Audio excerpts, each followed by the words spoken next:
Assalamualaikum. Hello everyone. I am Nika from Nika Special. புன்னகை பூக்கள் மலரட்டும். ஃப்ரெண்ட்ஸ், நீங்கள் நம்ம சேனலில் என்ன வீடியோ பார்க்க போகிறோம்னா வதக்கி அரைத்த மீன் குழம்பு ரெசிபி தான் பார்க்க போகிறோம். இந்த recipe already Saturday vlog video upload பண்ணியிருக்கேன். அந்த விலாக்கோட சேர்த்தே இருக்குது. இருந்தாலும் தனியாக உங்களுக்கு அப்லோட் பண்ணல அப்படிங்கிறதுக்காக திரும்ப நான் அப்லோட் பண்ணுறேன்.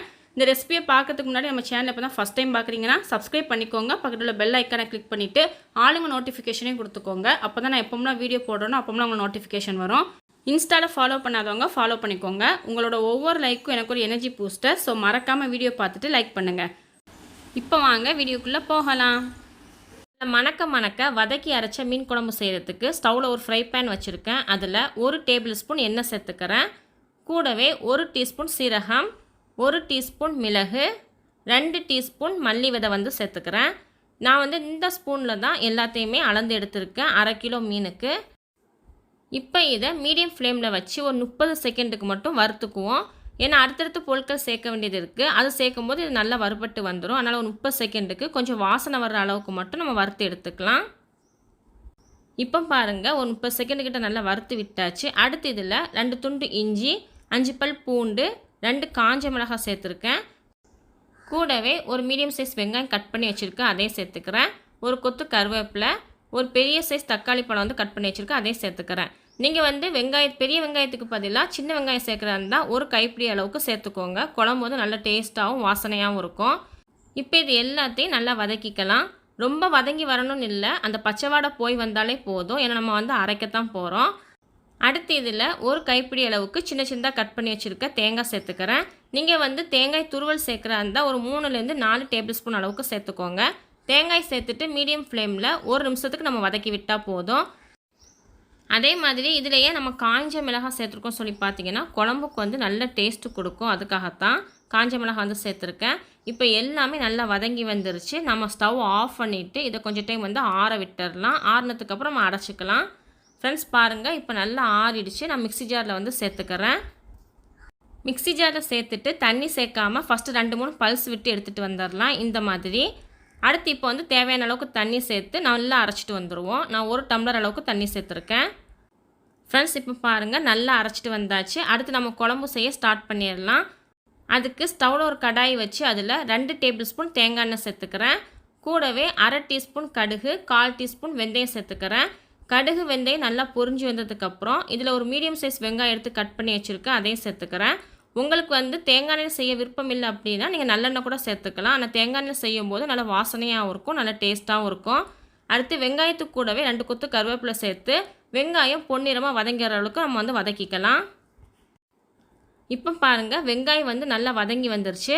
நம்ம தேங்காய் எண்ணெய் சேர்த்துருக்கோம் அப்படிங்கிறனால தான் இந்த மாதிரி நுர கட்டி வந்திருக்கு. அடுத்து இதில் நம்ம மிளகாய் தூள் சேர்த்துடலாம்.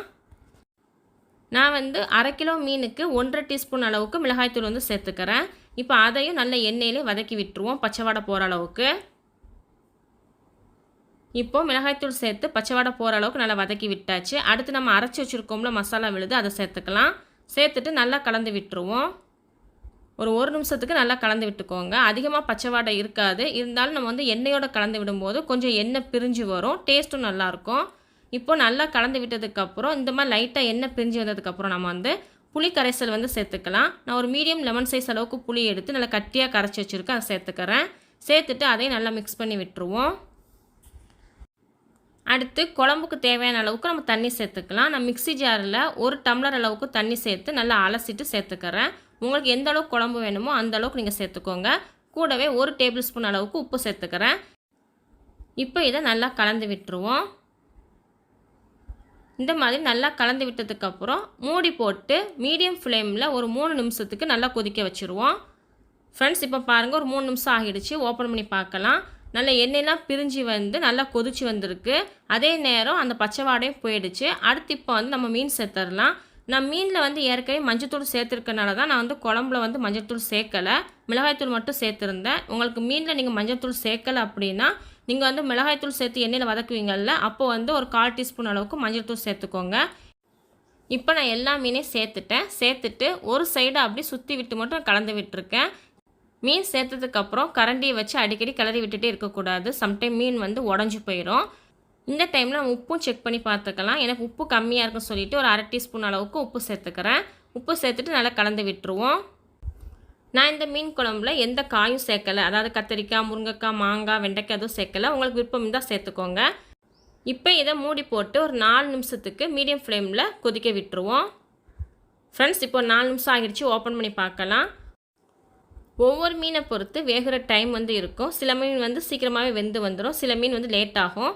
நான் எடுத்துக்க ஊளி மீன் பார்த்தீங்கன்னா எப்படி ஒரு 7லேருந்து 8 நிமிஷம் ஆகும். இப்போ 4 நிமிஷம் ஆகியிருக்கு.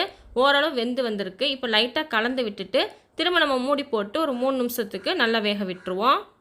ஃப்ரெண்ட்ஸ், இப்போ ஒரு 3 நிமிஷம் ஆகிடுச்சு. டோட்டலாக ஒரு 7லேருந்து 8 நிமிஷம் நான் வேக விட்டுருக்கேன். அதே நேரம் மசாலாவோட பச்சை வாடையெல்லாம் போய் எண்ணெயும் நல்லா பிரிஞ்சு வந்து மீனும் உடையாமல் வந்திருக்கு. சூப்பராக இருக்குது மீன் குழம்பு பார்க்குறதுக்கே. நான் எடுத்து காட்டுறேன் பாருங்கள். மீனில் நல்ல மசாலா பிடிச்சி வந்திருக்கு. மீனில் நல்ல மசாலா பிடிச்சி வந்தால் தான் நம்ம சாப்பிடும்போது மீனோட பச்சை வாடை இல்லாமல் சூப்பராக இருக்கும். இதில் இப்போ ஃபைனலாக கொஞ்சமாக மல்லியில் கட் பண்ணி வச்சுருக்கேன், அதையும் சேர்த்துக்கிறேன். மல்லியில் சேர்த்துட்டு ஒரு 1/4 டீஸ்பூன்லேருந்து 1/2 டீஸ்பூன் அளவுக்கு தேங்காய் எண்ணெய் சேர்த்துக்கிறேன். இது ஆப்ஷனல் தான், உங்களுக்கு வேணும்னா சேர்த்துக்கோங்க, வேண்டாம்னா ஸ்கிப் பண்ணிக்கோங்க. இப்போ ஸ்டவ் ஆஃப் பண்ணிவிட்டு இதை மூடி போட்டு அப்படியே விட்டுருவோம். அந்த சூட்லேயே தேங்காய் எண்ணெயோட ஃப்ளேவர் உள்ளே நல்லா இறங்கி வரும். இப்போ இது இருக்கட்டும். ஃப்ரெண்ட்ஸ், அவ்வளோதான். நம்மளோட மணக்க சூப்பரான வதக்கி அரைத்த மீன் குழம்பு ரெடி ஆகிடுச்சு. உங்களுக்கு பார்க்கும்போதே தெரியும் எவ்வளோ சூப்பராக இருக்குன்னு. இது சாதத்து கூட மட்டும் இல்லாமல் இட்லி தோசை கூட வச்சு சாப்பிட்றதுக்கும் சூப்பராக இருக்கும். ஸோ கண்டிப்பாக ட்ரை பண்ணி பாருங்கள். இந்த வீடியோ பிடிச்சிருந்துச்சு அப்படின்னா உங்கள் ஃப்ரெண்ட்ஸ் அண்ட் ஃபேமிலி கூட ஷேர் பண்ணிவிட்டு மறக்காமல் லைக் பண்ணிடுங்க. அப்படியே சப்ஸ்கிரைப் பண்ணாதவங்க சப்ஸ்கிரைப் பண்ணிக்கோங்க. தேங்க்ஸ் ஃபார் வாட்சிங். Stay safe. மரம் வளர்ப்போம், இயற்கை காப்போம்.